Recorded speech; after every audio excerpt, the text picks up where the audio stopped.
Hello, fellow plant people.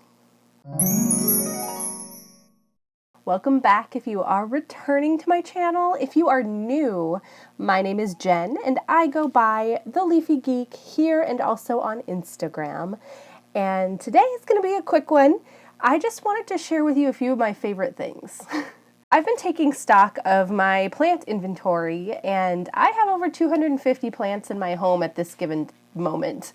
And I really wanted to do a video where I kind of narrowed that down to my top 5, and that's over 2021. So top 5 meaning not the top 5 that I purchased in 2021, but top 5 for the year. What plants I feel have done really well this year, and what plants that I'm kind of the proudest of as a plant caregiver, if you will.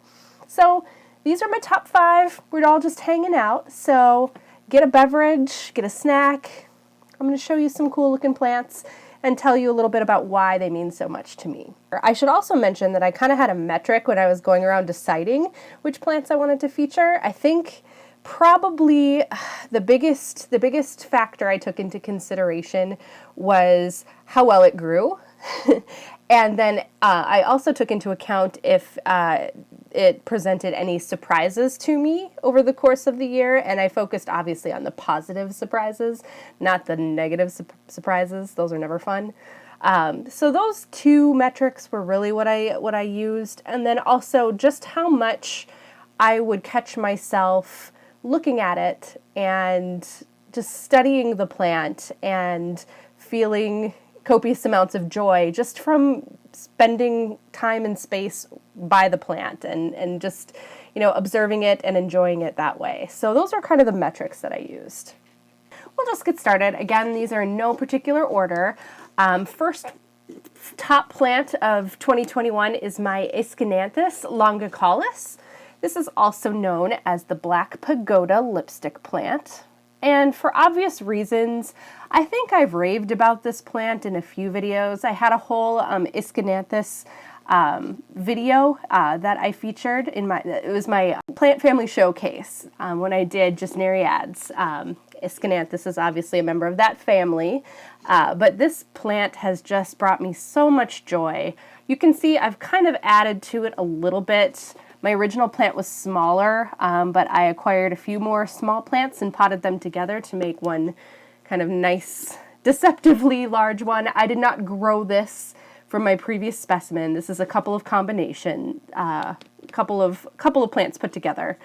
But it's beautiful. The patterning is beautiful. Every time I look at it, I see something new. I mean, it just started flowering again. So that's pretty cool. And there's new growth all over it. It doesn't seem to stop. Not much can slow this plant down. So that was a big reason why Aeschynanthus longicalis made my list. Number 2, we'll talk about this beautiful little critter. So this is my Paphiopedilum orchid. Paph orchids, these are commonly called. They're the slipper orchid. So as you can see, it has that kind of slipper shape to it, unlike the other orchids that you often see in the grocery stores and etc. that have kind of the flatter faces, which are equally beautiful. They're all beautiful. I had purchased this one mainly for the foliage, and I've had this one for a while, but it surprised me this year, 2021, with a bloom. It started spiking, I want to say a couple of months ago, and it's been blooming for at least a couple of weeks now, I want to say. Maybe a week. I'm bad with estimating, but it's been a while. It hasn't really slowed down with the bloom. It's still going. It looks pretty good, and I'm just kind of leaving it. Right now, this lives in my temporary greenhouse that I've set up in my bedroom. I also house my begonias in there. But it's loving life. It's just hanging out. I was not expecting to successfully bloom this thing. And again, like I said, I had just gotten it for the foliage, but it's doing well. I'm really happy with it. So again, this is my Paph orchid. It's a hybrid. I'm not really entirely sure kind of what everything is in it, but love it. Just love it. Love it to pieces. Every time I walk past it, I enjoy it. I put a smile on my face when I see it. Next up, we're going to talk about a begonia. And this begonia, I was a little bit scared of. But I had, at this point in my begonia journey, I had quite a few cane begonias, and I felt that it was time to kind of up my begonia game a little bit and try something a little challenging. I'm going to take this off so it doesn't rattle around the lid, but this is my Begonia amphioxus. Hopefully you can get a glimpse of it through the glass. It's a little bit humid in there, which it loves. Turns out, I was, like I said, was scared of this begonia because I'd heard that it was pretty finicky, that it needed some ideal conditions, and that it didn't often do well like in a regular home environment. So I made sure to have a terrarium set up for it. So there's sphagnum moss in here, and it has a little bit of soil on its roots. And then it equally has some perlite on the bottom for moisture retention. I don't have to water it too often, honestly, because just the combination of goodness that's in there for it, it seems to be enjoying. I've been really keeping an eye on it. And overall, I see new growth. I see new leaves on there. And I also see, it's kind of a mixed bag. There are some leaves that kind of fell off and looks like they need to be cleaned out a little bit. I tried to propagate them in here with it, and that just didn't seem to work. So I haven't quite figured out how to propagate Amphioxus yet. But it's growing. Like, it's probably twice as large as the plant was when it arrived, when I received it. So overall, I'm cautiously optimistic about this one, but I do love it. I think the reason that it made this list is because I was scared. I wasn't really sure I was going to be able to successfully grow this plant, and it seems to be doing a-okay in my care. And so that, to me, makes me feel like I'm not a failure as a begonia grower. I'm kind of new to the begonia game, and I've played it safe with some pretty hardy ones that are really tolerant of regular in-home conditions. This was the step that took me out of my comfort zone with begonias, so it's on the list. Fourth favorite plant of 2021 is a philodendron.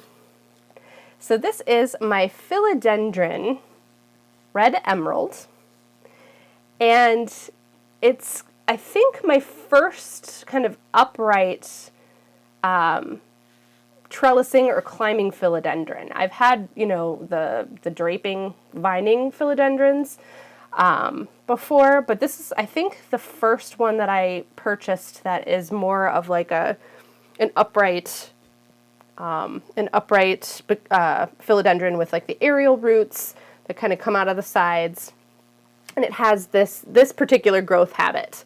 And I love it, honestly. I really, really love it. I had a couple of purchases over the past couple of months, actually, for philodendrons that had been on my plant wish list. This was one of them, and this is the first of those that I purchased. So maybe that's part of the reason why this is on this list. But I also, for its simplicity and its willingness to grow, it's put out, I think, 3 or 4 new leaves. Actually, I think it's these top 2. Here, let's see. These top 2, and then it has a new one coming out. It's really willing to grow. And I don't have it in probably ideal conditions. It's under an aspect grow light. There's not a ton of humidity. It's not really by a window where there's natural light. It's all artificial. And it's still willing to grow. So I'm pretty pumped about it. And really, just the stately kind of upright nature of it and the size of these leaves, I really enjoy. I really, really do. I really enjoy this plant. So It was a tough decision because I have some flashier looking upright philodendrons as well. But I kind of think that it's the sentimental part of this plant. It was the first one that I'd gotten that was kind of this stature and that is doing so well. And yeah, that's why red emerald's on the list. Okay, you guys, so the last plant, and honestly, you know what? I think I lied. I think that I did have technically an order, at least in terms of which plant was first. So out of 2021, this is my favorite plant in my collection. And it is my Huperzia. So this is Huperzia squarosus, and it is also known as a tassel fern. And Huperzia is a really unique epiphytic plant, grows in the tropical jungle setting, and it has these amazing appendages. And this was a pretty small plant when I got it. It's forked, I think, one good one. So each of these little sub branches had this single fork right here, and those have each subsequently forked. So it's growing. I keep it in pretty high humidity. I have this one right next to a humidifier, but this is also growing in the same space where my red emerald is, my philodendron. And so it's not receiving a lot of natural sunlight. It receives grow light and decent humidity. My trick is to keep the soil relatively moist, but it's not one of those plants that I am too concerned about at this point. I was really nervous when I had picked this one up because this was like my #1 wish list plant of the year, was to get a Huperzia. And I got one, guys, and it's growing. It's growing really well. So I just, every time I walk past this plant, I just stare at it, and I can't, I'm giddy. I'm actually sitting here and talking to you about it. I'm like stuttering, and I'm such a nerd. But I do really enjoy this plant a lot. It's a really unique plant to have in your collection. This specimen particularly is really cool in its growth habit. I'm wondering if it's eventually going to kind of branch forward and lean or drape. I've seen a lot of them are mounted, and the actual branches here hang downward. So we may have to reevaluate a little bit how I have this growing, but for now it seems very content, very flexible plant. It seems to tolerate the conditions that I have it in, and by tolerate I mean actually grow. When plants exhibit like actual growth, and it seems to not necessarily be slow growth, it's a good pace of growth, then you kind of know you're doing something right with it. And so that like extra element of pride that I have for growing this plant in my house is really, really high. And I can't get over this one, you guys. It's just really, really cool. Those are all the words I have for this. It stole my words. I do not have the pretty words. It's just cool. It's just really cool. Like really, really cool, guys. So that is my top 5 list of plants in my collection for 2021. You might notice that there are no Hoyas on this list. It's really hard for me to put a Hoya onto this list because I love them all. So I think if I had Hoyas included on this list, my top 5 would all be Hoya, which is unfortunate, with the exception of this guy. So I really wanted to feature some other plants that I really enjoyed this year. I am going to be doing eventually a Hoya update, and I will also include a list of my favorites in that video. But for now, here we are. So I hope you guys are doing great. I hope that Halloween treats you well. This video is going to be going up right around Halloween weekend. And until next time, enjoy your plants.